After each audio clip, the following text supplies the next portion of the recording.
Goeiemôre vriende, broers en susters. Dit is 29 Mei verkiesingsdag.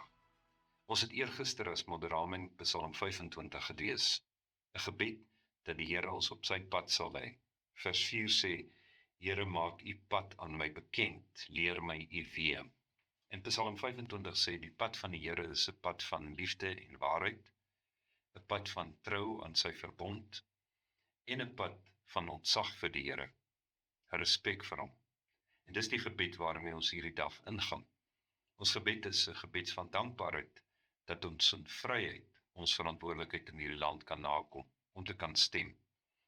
Dis ook 'n gebed om afhanklikheid, dat hy vir ons die regte pad sal wys. En dis 'n gebed waarin ons intree, vir ons land, al haar mense, vir hulle wat vir hierdie verkiesing verantwoordelik is en dit moet bestuur, vir beskermingsdienste vandag, maar ook vir goeie regering, 'n goeie uitslag, wat aan ons vrede en vryheid kan bring. Laat ons dan hierdie dag ingaan in vertroue. Psalm 25 sê, die Here maak sy pad aan ons bekend, en hy doen dit ook deur 'n verkiesing soos vandag.